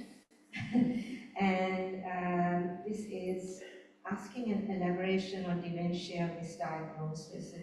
Is there an example that you could perhaps share? Yeah, this is it's a sensitive topic. It's very tricky. As I mentioned before, the tests that we use, IQ tests, memory tests, they've been developed predominantly for one specific group, and it's generally Caucasian, middle class, highly educated people. That was the way that the industry started. It was the way that it moved through various incarnations of neuropsychology, and until when we were going through university, we didn't have any access to culturally appropriate tests. We weren't told, you know, these are the things that you need to consider when you are looking at people from different cultural groups. And I remember speaking about, you know, wanting to do my PhD with Kavi back in 2010. These issues are quite prominent in America, where you do see a lot of African American and Hispanic groups. Hispanic's not a very good, you know, breakdown of, you know, well, you know, it's a general term used to describe people that have come from, you know, the other parts of Southern America that speak the Spanish language. But there's so much diversity within those groups as well. You know, you can't compare. Well, you know, I suppose from a language perspective, you can kind of compare somebody from Mexico and Chile, but, you know, there's so many different things to consider in terms of culture, in terms of economic developments, in terms of quality of education. So it's very, very multifactorial. So when you're applying tests and what we refer to as normative data, so our tests are very data driven. So what we do is that, or what test developers do, is that they will go out and they will sample a population of people from various age groups, various education groups. I'll take a snapshot of what their intelligence looks like. They'll create a statistical formula, and we have cut-off scores that we use. So let's say that a test, you know, a memory test is scored from 0 to 30, 15 being the midpoint, and then you start to go down. And the second you start to go down, you see, you know, people performing at the impaired ranges. But people with lower levels of education or from different cultural groups, the test hasn't been developed for, might score lower, not because they're impaired, but because the content of the test isn't appropriate, or it's not familiar, or their attitudes towards test taking is completely different. I'm part of a study at the moment that's looking at 22 different countries, looking at one specific IQ test, and we found that Asian countries, Japan, South Korea, Hong Kong and Taiwan are really, really fast at processing information. America's in the middle, and at the bottom we have Greece, Chile and Mexico. Now, if somebody from Mexico was to be assessed using Japanese normative data, they would come up as significantly impaired on a test, not because they are slow, but because of the way that they're used to expressing themselves in a specific situation. Now, I'm going to use Greece as an example. Within the Greek system of education, testing at schools under time conditions doesn't occur. Time is meaningless to people in those sort of situations. So when we test somebody, we'll give them a test form and we'll say, okay, I want you to work as fast as you can, but what does that mean to the person? It's that language, it's that cultural attitude. So we need to be really, really careful about the test that we're using and how we're interpreting things within a clinical setting. And you know, I'm sure Kavi is culturally sensitive in his clinical approach, as am I, but a lot of people aren't. So, you know, we need to be really careful about the calls that we're making, because I've seen cases go to VCAT, go to the Supreme Court, where I've argued for culturally appropriate, you know, tests and considering people within specific cultural parameters, and that's been largely ignored in certain situations. So it's an issue, it's an entrenched way of thinking in clinical practice, in the law, and it can have devastating outcomes in terms of, you know, quality of life and that, you know, cascading effects, not just on the person, but on the family, embroiled in legal, you know, in a legal setting for 2, 3, 4 years, depending on how long it sort of takes. So misdiagnosis is common, and like I said before, if you feel like you've been inappropriately assessed or you don't agree with the diagnosis, you have the right to a second opinion, and you certainly have the right to challenge an opinion. Specialists get it wrong too. Can I just add to one of the things that we have come across in the multicultural world, in particular with Africa, there are people that are not even at the level of English, so that's going to be a massive consideration in the future, because they have come here, and even the translation to English, it doesn't make sense. So it's actually a big concern of what's going to happen in the future in terms of diagnostic for our multicultural community. I was actually having a conversation with a colleague in Mexico and Colombia a couple of nights ago, and when we are translating test material for one test that's been developed for a specific cultural group, sometimes it makes no sense to directly translate it, and back translation is a thing that happens, but by using a back translation technique, it kind of invalidates the purpose of translating it into a target language to begin with. And I think the example that I use, if you're, say, you have a Boeing plane manual and you want to translate it from English into Mandarin, great. You want to get the technical aspects of that right, because you want to make sure that a pilot knows how to fly a plane. But when you're dealing with semantics and language and cognitive development, you want to make sure that you're getting the cultural elements of that right. That is really important. So a test that we use that's quite common is the Wechsler scale of adult intelligence. Now, I don't necessarily believe that test has much validity when you translate it across cultures. It's something that we've been taught to believe in, as neuropsychologists being, the most reliable diagnostic test of, intelligence, across the board. But the more and more that I've, I suppose, moved through my career, I completely disagree. There are so many elements that people don't take into consideration. Language being one of them, and what people ascribe to those specific semantic elements of language. Like I said before, work as fast as you can. In America, being fast is very important. It's about being competitive, getting over the finish line. But in other cultures, like Greek culture or Mexican culture or Chilean culture, it's about taking your time and being precise and getting it right. And this is where we see discrepancy in test scores when we are assessing people. So these things are very, very important to consider. I am aware of the time, but all the questions that are in here are really meaningful. Yeah, I'm just wondering, is that okay if we just progress a little bit? Now, what I was thinking was all the foods out there, and I know Siti was suggesting whether they serve the food to people while we're asking questions. Yeah. Is that all right with everyone? So we can keep going with the questions and you can have your food as well. I'm just aware that this is such a really, really important topic, and I just want to make sure that we get through as much as we possibly can. There is a question around genetic testing, about predictive testing. Are there tests available in Melbourne? And why are women more prone to dementia as compared to men? No questions here. So there are genetic testing. Actually, if there's a query in the clinic I'm at Eastern Health, it's the cognitive disorders clinic there, they regularly order genetic testing, and we have a geneticist in the team who actively encourages genetic testing of individuals and families. There are certain familial presentations of dementia. That's my memory. Yeah, why are women more prone? Thank you. Why are women more prone? Look, it's not a clearly answered question. And actually, there's a difference. The brain functions differently for men and women. Like the default resting network is different for men versus women.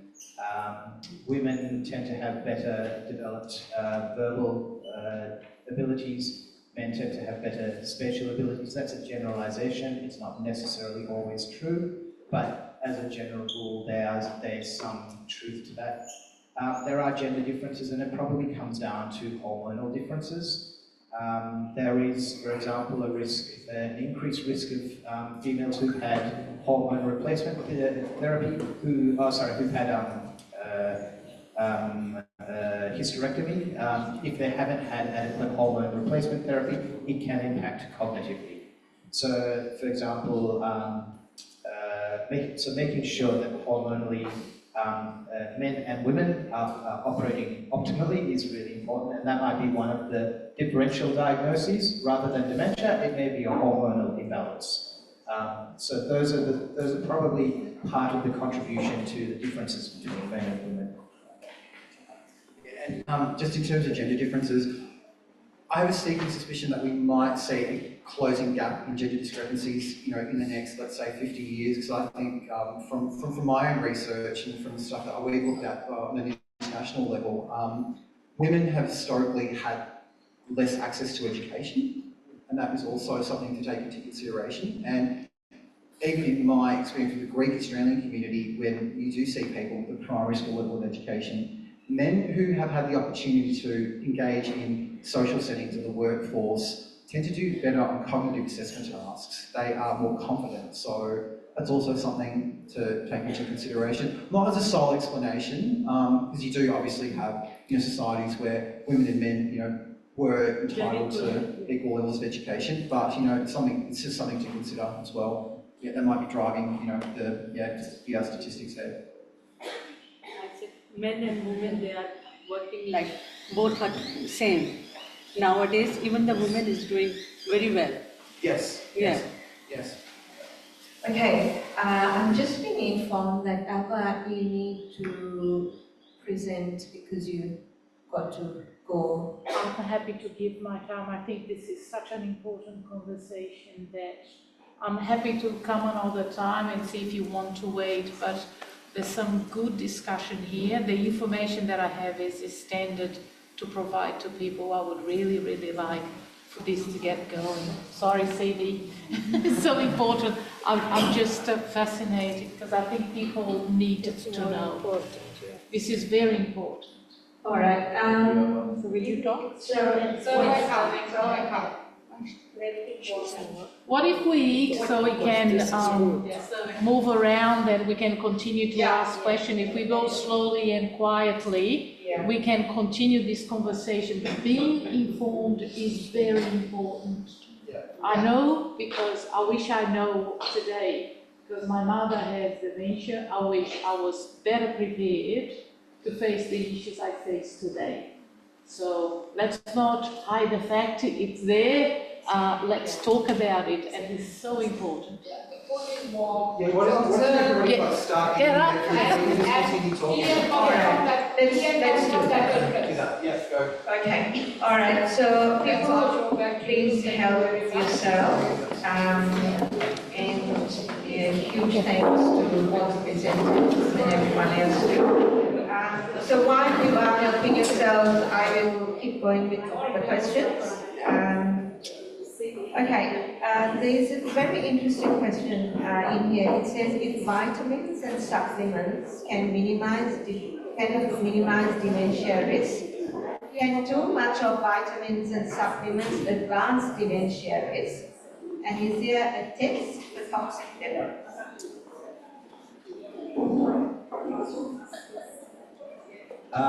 So vitamins and minerals are going to be filtered by the kidneys. So if there's excess, it's going to be excreted. It won't be kept in the body. Generally, an exception to that is something like iron, which can be quite harmful if it's too high in blood. And in that case, it needs medical treatment. In terms of vitamins and minerals affecting cognition, the brain is very sensitive to certain levels. So, for example, thiamine is a B vitamin, and that's implicated in memory function. People who have deficient thiamine, which can be from dietary sources, can have cognitive impairment secondary to the thiamine deficiency. Too much thiamine actually leads to a brain injury. Too much thiamine deficiency leads to a brain injury, which we can see every now and then. Thiamine is depleted by something like alcohol, but it's really found in dietary sources. So keeping sure that you're eating well, a well-rounded diet is really important. Foods, well, thiamine's actually, so foods that have thiamine, thiamine was fortified into bread in Australia back in the 60s, I think, because Australians tend to drink a lot of alcohol, so I think they put thiamine into the bread so that people get their daily intake. Thiamine's found in things like Vegemite, and it's also found in meat. eating a lot of cereals and grains. So as long as you're eating a standard healthy diet, you should be getting enough vitamin. And I guess that applies for a lot of your vitamins and generally. It's only when you have a deficient diet that it can be an issue. So making sure that you're eating well, eating a good diet is really important.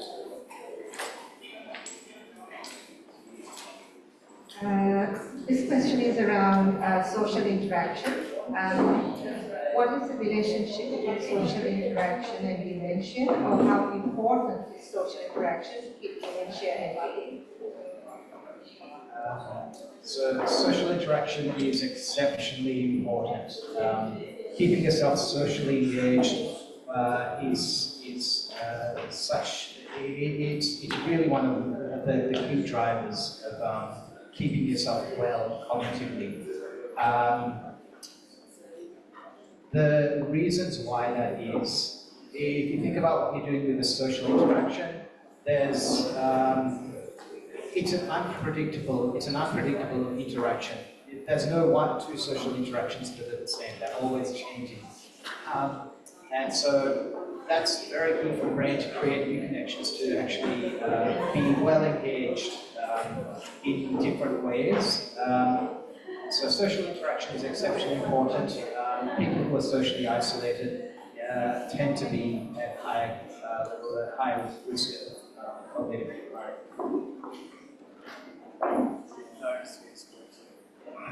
Okay, is modern studies appear to indicate that dementia, or at least some major aspects of it, are caused by the issues affecting microbiomes associated with the digestive system. The factors affecting bacteria in the intestine and microbes appear to be the diet, lifestyle, and modern medication. In particular, antibiotics could be, could you want to be enlightened on these aspects? Yeah, I think some of the research surrounding the gut and brain link, it's really starting to develop now. So in terms of making a hard and fast decision and understanding of the actual relationship is a little bit tricky. But like I said, what we do know is that if you come from a different country, a different cultural background, and you start to introduce foods that your ancestors didn't necessarily eat back in the day, your genetics are going to be impacted as a result of that. So stuff like antibiotics is a very, very big issue, particularly in Western countries. Except places like Scandinavia, where they don't treat kids with antibiotics up until they're about 12 or 13, I think it is. So they really work on the body taking care of itself and developing that immunity. But we're seeing all these treatment-resistant antibiotic bugs pop up now. So you kind of wonder what that's going to look like in the years to come. Where we do live in an overly medicated society, where it's like take the pill, solve the problem, instead of addressing the root issue, we're putting a band-aid over it. So in terms of gut stuff, I would definitely say there is a link. I mean, the gut's been linked to several disorders, but in terms of its link to Alzheimer's, I think at the moment a lot of the research is pretty preliminary, so we are going to have to wait and see where that kind of takes us and leads us, and the relationships that it does eventually show. That's sort of like a more of a hard scientific level. So we need bigger sample sizes. We need to understand the contributions of multiple aspects of what's happening. So it's still in its infancy as far as I can see. All right. This is another interesting question. It says, please discuss the influence or effect of diet and intermittent fasting on dementia and the early onset of dementia. Intermittent fasting reduces the incidence of cancer, diabetes, and other illnesses. Is this intermittent fasting is it a factor? That's an extremely good question. Intermittent fasting has been shown in the last maybe 10 years, 15 years, to be very good for the body and for the brain.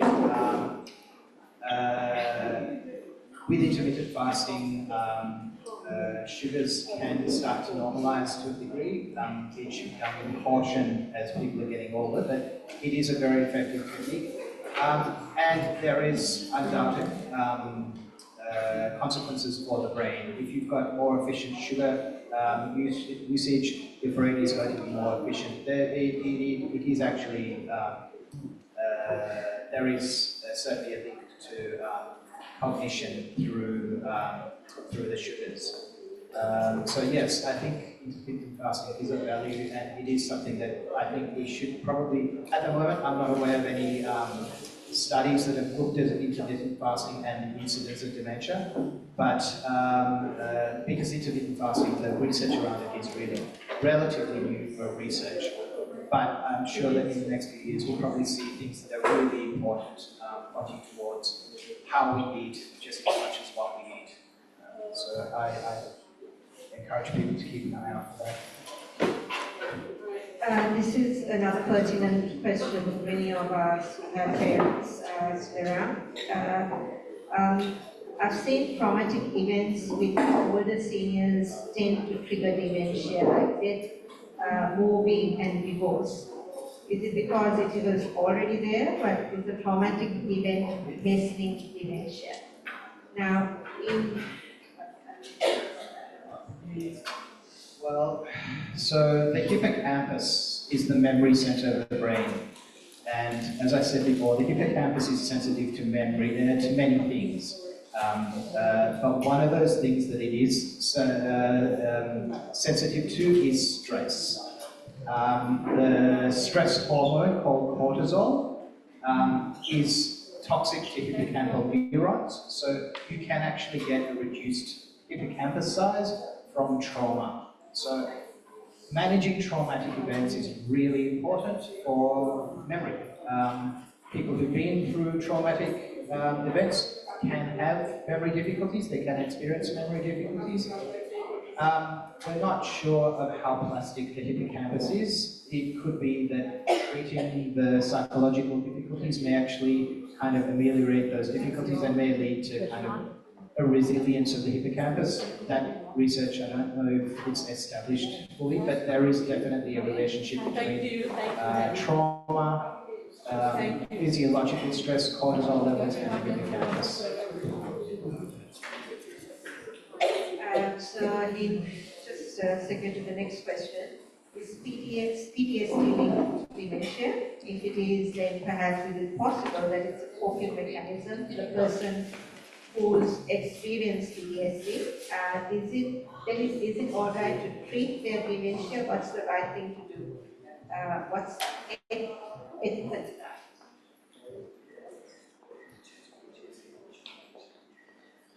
So I guess PTSD, it's best to consider that separately from cognitive decline. PTSD is a treatable condition. It's treatable through psychological treatment, through talk therapy, through reframing experiences, through seeing things a different way. It is treatable. So if there is trauma and there is PTSD, it's really important not to let that just be. It should be treated. As I said before, trauma, stress,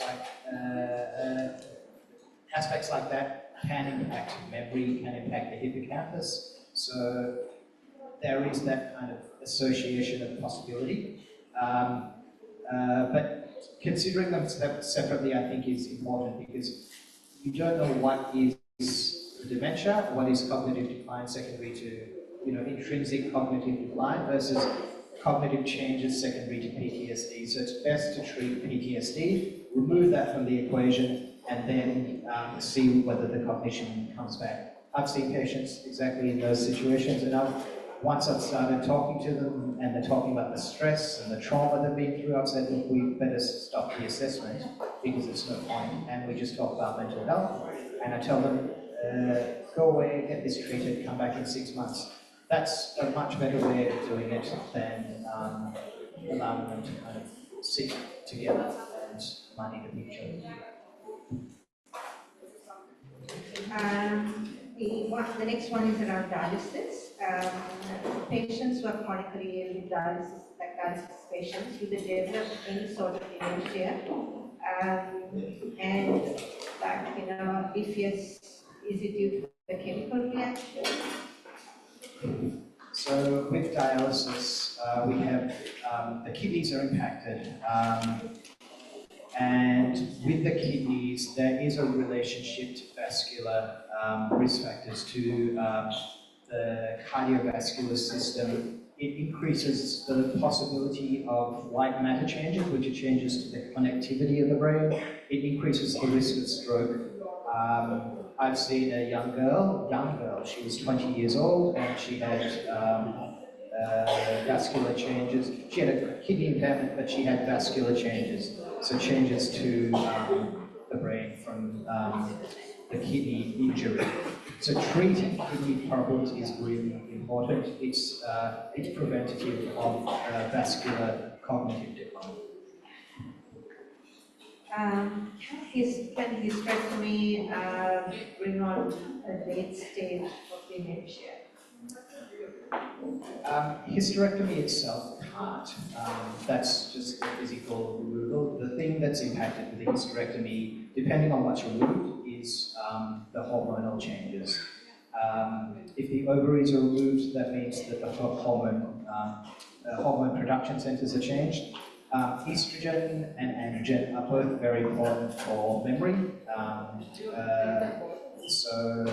When there's changes to the physical function of hormone production, medical science doctors will often prescribe hormone replacement treatment. It's important that that be followed.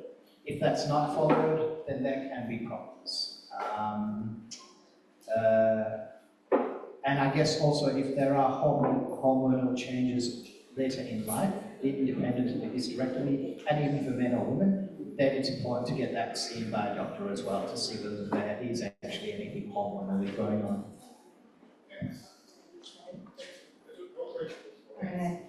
The other one is, can morning headaches be a symptom of dementia?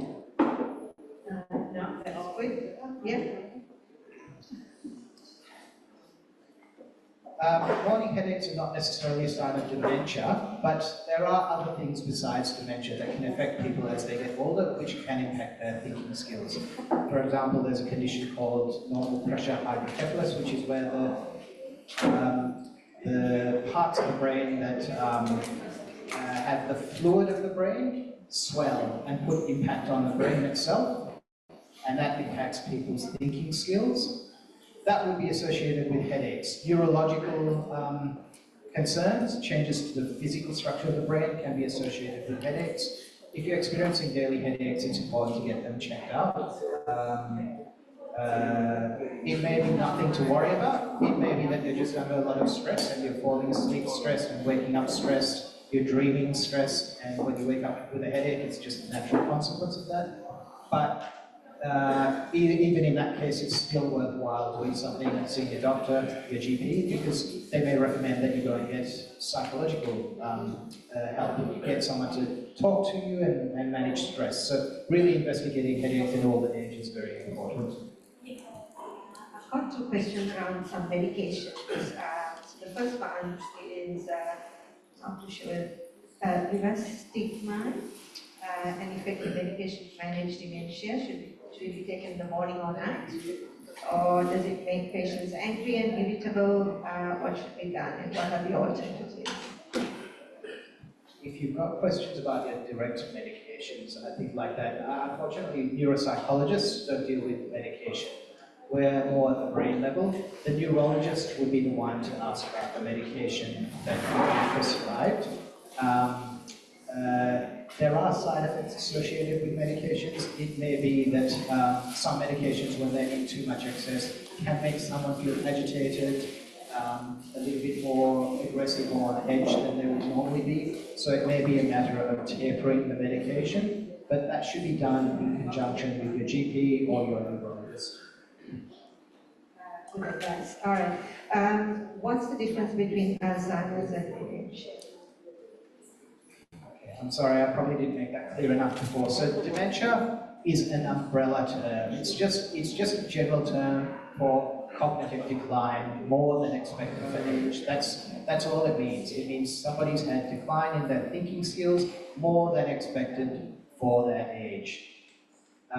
Alzheimer's disease is a certain form of brain condition. It's a certain brain condition where plaques develop in the brain, and they particularly impact the areas to do with memory. Alzheimer's disease is associated with a dementia. So there is cognitive decline associated with Alzheimer's disease. So then, for that reason, they call it Alzheimer's disease dementia. It's one of a form of many different sorts of dementias. So Alzheimer's is just one type, maybe the main type of dementia, but there are other types of dementia. Perhaps the other most common form is vascular dementia. That's changes to the blood supply to the brain, which impacts the connective nerves of the brain. We talk about the brain as having grey matter, which it's the do the thinking, and the white matter, which connect parts of the brain. Alzheimer's is a grey matter disease. Vascular dementia is a white matter dementia. So it's the connectivity. So there's different dementias. Alzheimer's is just one of them. All right, the last question. What is the most, now, what can be done to reduce dementia transferring via genes or genetic aspects? Is there a way around this? There's not much research about this. I think though we all have genes, genetic risk factors, but in addition to that, there's something called epigenetics. Epigenetics is the modification of genes during our lifetime. So, for example, people who've been under immense stress, they're shown to have epigenetic changes. So their genes have actually changed over their lifetime, which means that the genes that they pass on to their children are also changed. So so what you do in your lifetime, if you want to prevent changes to your genes being passed on to your children, look after yourselves. Look after yourselves physically, look after yourselves mentally, eat the right food, exercise, keep yourself healthy, be relaxed, be happy, find ways to be happy. These are the things that are really important for keeping yourself well, which means you're less likely to experience epigenetic changes. And by reducing epigenetic changes, you're reducing the risk of what you're passing on to children. Thank you so much, Matt and Kavi. It's just been the best Q&A that I've ever been to with the response and the questions. I'm just amazed by the standard of the questions. They've been just so spot on, and just real kudos to everyone who's attended today. Others have missed out by not coming in here today. It's just been absolutely amazing. We are actually right on time. There's a 5-minute gap for more tea, coffee, and bites, and then we will have Alba on stage and give her presentation. If you are still able to stay. Yes, of course. Yeah? Okay, great. Okay.